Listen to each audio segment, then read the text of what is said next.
ये कहानी है एक गरीब मोची की, जो एक छोटे से गांव में अपनी पत्नी के साथ रहता था। मोची के घर के हालात दिन पर दिन बिगड़ते जा रहे थे। घर में जो भी राशन था वो भी खत्म होता जा रहा था। ऐसे ही एक दिन मोची ने अपनी पत्नी से कहा, अब मुझे और यहाँ नहीं रहना। वहाँ क्यों? वहाँ के लोगों के जूते चप्पल ज्यादा टूटे हैं क्या, जो आपको वहाँ जाकर ही मोचेगिरी करनी है? अरे अपनी जन्मभूमि में रहकर तो सिक्के कमाए नहीं जाते, पराए गाँव जाकर कमाएंगे ये पैसे। अगले दिन सुबह सुबह मोची चुपचाप अपने जूते चप्पल ठीक करने का सामान उठाकर दूसरे गांव की ओर निकल पड़ा।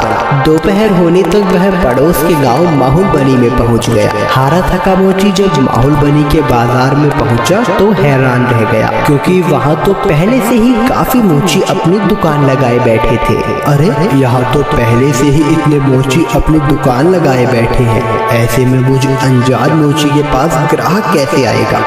लगता है यहाँ से भी खाली हाथ ही जाना पड़ेगा मुझे। नहीं, खाली हाथ घर भी तो नहीं जा सकता।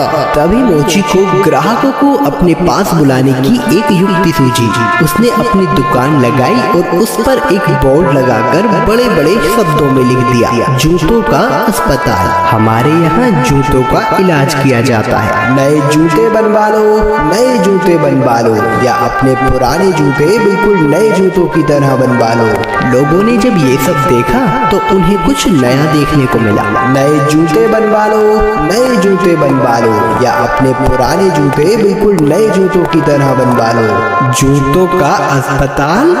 अरे भाई मोची, जरा मेरे इन जूतों का इलाज तो करो। हाँ जी सेठ जी, अभी किए देता हूँ। मोची अपने छोटे से अस्पताल पर बैठकर सेठ के जूतों का इलाज करने लगा। ये लीजिए, अब आपका जूता बिल्कुल स्वस्थ है। अरे भाई वाह, कितना हुआ इसका इलाज का खर्च? बस साहब, सिर्फ एक तांबे का सिक्का। लो ये लो। ऐसे ही दूसरा ग्राहक मोची के अस्पताल में अपने जूतों का इलाज कराने आया। मोची ने जूतों का इलाज किया, पैसे लिए और बाकी ग्राहकों का बहुत मेहनत से काम किया और कुछ ही दिनों में 4 सोने के सिक्के जमा कर लिए। उनमें से उसने 2 सोने के सिक्कों के बदले एक व्यापारी से एक घोड़ा खरीदा और घर लौटने का फैसला किया। अगले दिन उसने अपना सारा सामान बांधा और घर के लिए निकल पड़ा।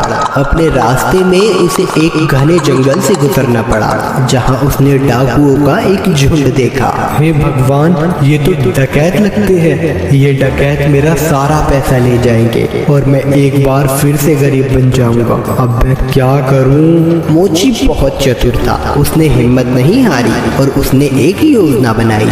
उसने एक सोने का सिक्का घोड़े के गले में बांध दिया और आगे चला। चोरों ने उसे पकड़ लिया। अरे ओ, फटाफट अपना सारा पैसा निकालो, चलो जल्दी करो। देखो, मैं एक गरीब मोची हूँ, मेरे पास इस घोड़े के सिवाय और कुछ नहीं है, कृपया मुझे जाने दो डाकू भाई। जैसे ही उसने ये सुना, घोड़ा रेंका और उसके गले से वो सोने का सिक्का नीचे जमीन पे गिर गया। अच्छा मक्कार झूठे, हमसे झूठ बोलने की तेरी हिम्मत कैसे हुई? अगर तेरे पास कुछ नहीं था तो ये सोने का सिक्का तेरे पास कहाँ से आया? रुकिए, अभी मैं आपको सब सच बताता हूँ। दरअसल ये घोड़ा सोना उत्पन्न करता है, इसी वजह से मुझे सारे पैसे मिलते हैं। ठीक है, ये घोड़ा तुझे हमें देना होगा, हम तभी तुझे यहाँ से जिंदा जाने देंगे। नहीं, बिल्कुल भी नहीं। अगर मैं इसे तुम्हें दे दूंगा तो मेरे पास कुछ भी नहीं बचेगा। चलो, हम तुम्हें इसके बदले 50 सोने के सिक्के देंगे। ठीक है, पर एक बात का ध्यान रखना कि बारी बारी से अपने साथ इस घोड़े को रखना, वरना आखिर में तुम सब पैसे के लिए लड़ते ही रह जाओगे। मोची ने घोड़ा बेच दिया और घर लौट आया। वो बहुत खुश था कि उसे सोने के सिक्के मिले थे। इस पैसे से उसने अपने ही गांव में थोड़ी सी जमीन खरीदी। इस बीच डकैत भी घोड़े को लेकर अपने अड्डे पर पहुंच गए। वहां डकैतों के सरदार ने अपने आदमियों से कहा, इस गिरोह का सरगना होने के नाते इस घोड़े को सबसे पहले मैं रखूंगा। उन सब ने अपने सरदार की बात मानी और उस रात सरदार अपने अड्डे पर उस घोड़े के साथ सोया। अगली सुबह जब वो उठा तो उसने देखा कि वहाँ अस्तबल में कुछ भी नहीं था। उसने पूरा अस्तबल सही से देखा पर उसे कुछ नहीं मिला। वो जान गया कि इस मोची ने उसे बेवकूफ बनाया है। इस बीच एक और डकैत वहाँ आया। सरदार, आपको सोना मिला? हमें भी बताइए कि कितने सोने के सिक्के घोड़े ने उत्पन्न किए। तुम खुद ही ये पता लगा लोगे जब आज रात तुम खुद ही इस घोड़े को रखोगे। सरदार ने किसी से कुछ नहीं कहा, क्योंकि वह अपने आप को बेवकूफ साबित नहीं होने देना चाहता था। एक एक करके सभी डकैतों ने घोड़े को अपने साथ रखा, पर उनमें से किसी को कुछ नहीं मिला। वे सब समझ गए कि उन्हें बेवकूफ बनाया गया है। उस मोची ने हमें बेवकूफ बनाया है, अब हम उसे सबक सिखाएंगे। सरदार, उसने ये साधारण सा घोड़ा हमें 50 सोने की मोहरों में बेचा है।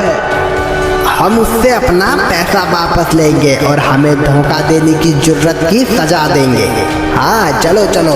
वे सब के सब मोची के घर की तरफ निकल पड़े। मोची अपने खेतों में काम कर रहा था। उसने सभी डकैतों को अपने घर की तरफ आते हुए देख लिया। मोची जल्दी से अपने घर में गया और अपनी पत्नी से बोला, अरे भाग्यवान, मेरी बात ध्यान से सुनो। अभी एक डकैतों का झुंड यहाँ आएगा और जब वो मेरे बारे में पूछे तब तुम उनसे कहना कि मैं खेतों में काम कर रहा हूँ। फिर हमारे कुत्ते जबरा को भेजना मुझे बुलाने के लिए। ये कहकर वो अपने घर के पीछे छुप गया। कुछ देर के बाद चोर वहाँ आ पहुँचे। वो मोची कहाँ है? बुलाओ उसे, हम उससे बात करना चाहते हैं। वो तो खेत पर गए हुए हैं। आप रुकिए, मैं अभी अपने कुत्ते को भेजती हूँ उन्हें बुलाने के लिए। जबरा, तनिक अपने मालिक के पास तो जाना और जाकर उनसे कहना कि कुछ लोग उनको बुलाने आए हैं। ये सब क्या है?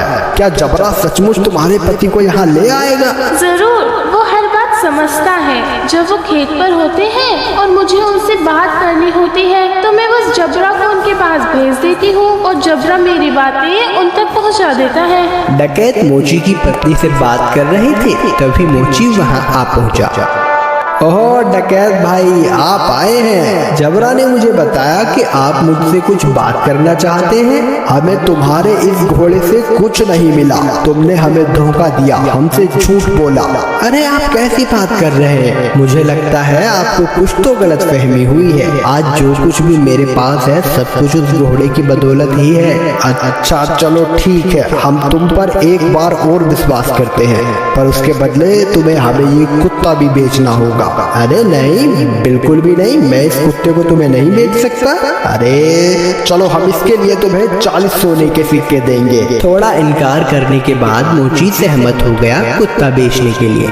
चोरों ने जबरा को लिया और चले गए। जब सभी डकैत अपने अड्डे पर पहुंचे तो सरदार ने ऐलान किया कि वो पहला होगा जो कुत्ते को अपने पास रखेगा। बाकी डकैतों ने उसकी आज्ञा मानी और चले गए। सरदार ने अपने बेटे श्याम को बुलाया।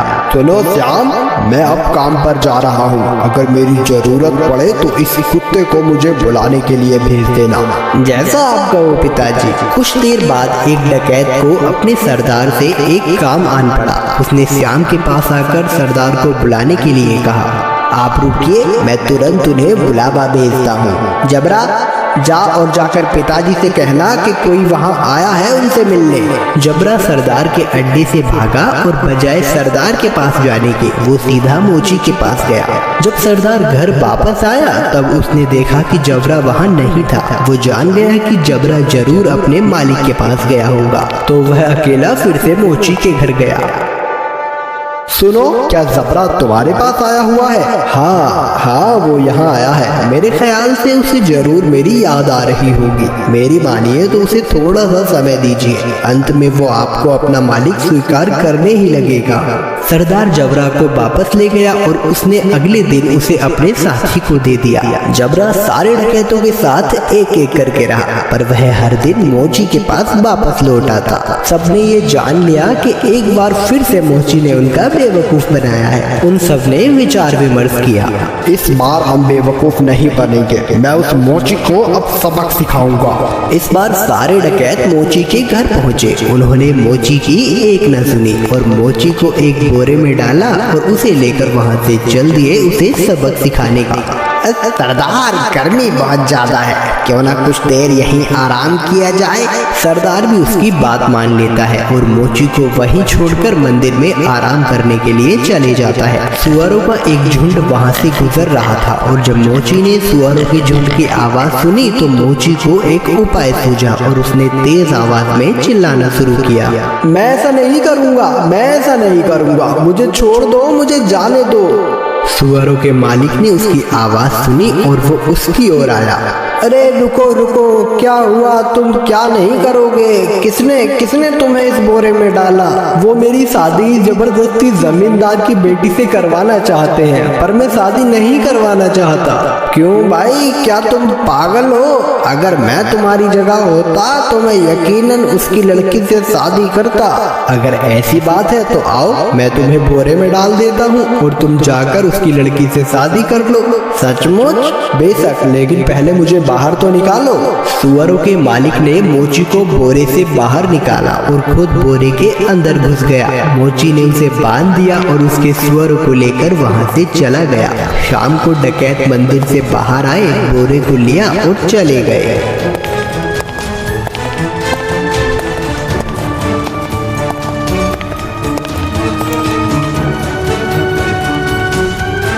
क्यों ना इस मोची को हम यहाँ इस कीचड़ में फेंक दें, ये इसे अच्छा सबक मिल जाएगा। डकैतों ने उसी कीचड़ में फेंक दिया और वहां से चले गए। वापस आते हुए उन्होंने मोची को सड़क पर देखा और वो हैरान रह गए। अरे तुम यहाँ कैसे पहुँचे? डकैत भाई, उस कीचड़ के नीचे एक जादू स्थान था और वहाँ बहुत सारा सोना था और बहुत सारे सुअर उस सोने की रखवाली किया करते थे। मैं इन सुअरों की मदद से वहाँ से वापस आया और कुछ सोना भी अपने लिए लेकर आया हूँ। अब फिर से वहीं जा रहा हूँ। अरे सुनो, हमें तुम उस जादुई स्थान पर ले चलो और खबरदार, तुम वहाँ रखे सोने को अब हाथ भी नहीं लगाओगे। पर मैं अरे जैसा मैं कहता हूँ वैसा करो। ठीक है, अगर तुम जोर देते हो तो। डकैतों का झुंड उस कीचड़ के पास आ पहुंचा और एक एक करके कीचड़ में कूद गया, लेकिन किसी के हाथ कुछ न लग सका और इस तरह फिर एक बार मोची ने अपनी चतुराई से अपनी जान